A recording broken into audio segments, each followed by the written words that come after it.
Panjagutta phone tapping కేసుతో తనకు సంబంధం లేదన్నారు వంశీకృష్ణ.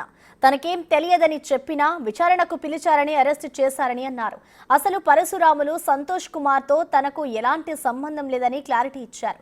డీసీపీ విచారణకు పిలిచి హరీష్ రావు, వేణుగోపాల్ రెడ్డి పేరు చెప్పాలని తనను బెదిరించినట్లుగా ఆరోపించారు. న్యాయం కోసం తప్పకుండా కోర్టులో ఫైట్ చేస్తారని అన్నారు. ఇటు సంతోష్ కుమార్ కూడా ఫోన్ ట్యాపింగ్ తో సంబంధం లేదన్నారు. సిమ్ కార్డ్ అమ్మినందుకే తనని కేసులో ఇరికించారని చెబుతున్నారు.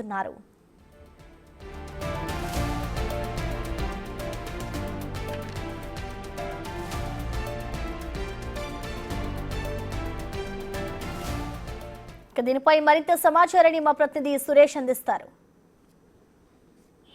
పంజాగుట్ట ఫోన్ ట్యాపింగ్ కేసులో బెయిల్పై విడుదలైనటువంటి వంశీకృష్ణ, పరశురాములు, సంతోష్ కుమార్ ముగ్గురు కూడా ప్రస్తుతం మనతో పాటు ఉన్నారు. ఒకసారి కోర్టులో ఒక అఫిడవిట్ దాఖలు చేశారు. వీరి తరపున అడ్వకేటు డీసీపీ వేధింపులకు పాల్పడ్డాడని చెప్పేసి కూడా ప్రస్తుతం వంశీకృష్ణతో ఉన్నారు. ఒకసారి మాట్లాడదాం. అసలు ఏం జరిగిందండి? ఫోన్ ట్యాపింగ్ కేసులో మీరు బెదిరించారని చెప్పేసి కూడా కేసు నమోదైందిగా, అదే కేసులో మీరు అరెస్ట్ అయ్యారు. సార్, ఫోన్ ట్యాపింగ్ కేసుకి నాకు ఎలాంటి సంబంధం లేదు సార్. అసలు నేను ఫోన్ ట్యాపింగ్ చేసే వ్యక్తిని కాదు. ఆ ఫోన్ ట్యాపింగ్ అనేది ఎక్కడ, నేను జాబ్ చేసుకునే జాబ్ ఎక్కడ?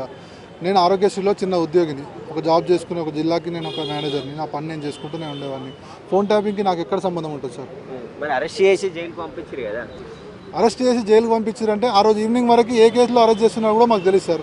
పోలీసులు విచారణకు పిలిచిన ప్రతిసారి మేము అటెండ్ అయినాం. వాళ్ళకి పాజిటివ్గానే మేము రెస్పాండ్ అయినాం. వాళ్ళు చెప్పిన ప్రతి క్వశ్చన్కి మేము ఆన్సర్ ఇచ్చినాం. ఏం అడిగారు, మీరు ఏం చెప్పారా సార్? సార్, వాళ్ళు అడిగేది ఏం లేదు సార్. అల్టిమేట్గా హరీష్ రావు సార్కి అగనెస్ట్గా, వేణుగోపాల్ రెడ్డి అనే దానికి అగనెస్ట్గా స్టేట్మెంట్ ఇవ్వాలి. వాళ్ళు నీకు ఫోన్ చేసిరు, ఫోన్ ట్యాపింగ్ వాళ్ళతో నువ్వు చేపిస్తున్నావు అని చెప్పేసి చెప్పాలి. చెప్తే నా జాబ్ ఈరోజు ఉండేది సార్.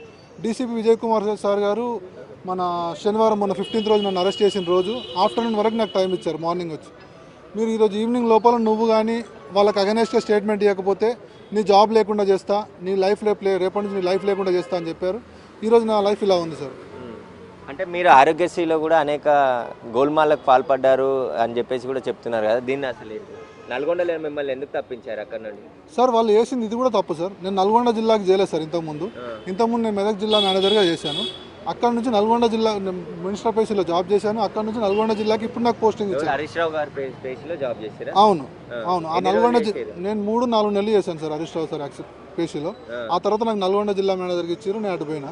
చక్రధర్ గౌడ్ని బెదిరించి 30 లక్షలు డిమాండ్ చేశారు. మీ ఫోన్ ఏదైతే రైతుకు సంబంధించిన ఫోన్ నెంబర్ తీసుకొని ఆ నెంబర్తో ఫోన్ చేసిరని చెప్తున్నారు కదా. అంటే సిమ్ కార్డ్ తీసుకున్నారంటే మరి నాకు తెలుసు సార్. ఆ సిమ్ కార్డ్ రైతు నేను కూడా పేపర్లో చదివాను. రైతు చనిపోయిన వ్యక్తి దగ్గర ఏదో తీసుకున్నారని చెప్పేసి. మా పరశురాములు చెప్పింది ఏంటంటే ఆ రోజు మమ్మల్ని పంజాగుట్ట పోలీస్ స్టేషన్ ఎంక్వైరీ పిలిచిన రోజు ఆ యాదగిరి అనే వ్యక్తి కూడా, సిమ్ కార్డు ఉన్న వ్యక్తి కూడా వచ్చాడు పంజాగుట్ట పోలీస్ స్టేషన్కి. ఫస్ట్ ఆఫ్ ఆల్ చనిపోయిన వ్యక్తి రైతుల దగ్గర నుంచి తీసుకునేంత మూర్ఖులం కాదు.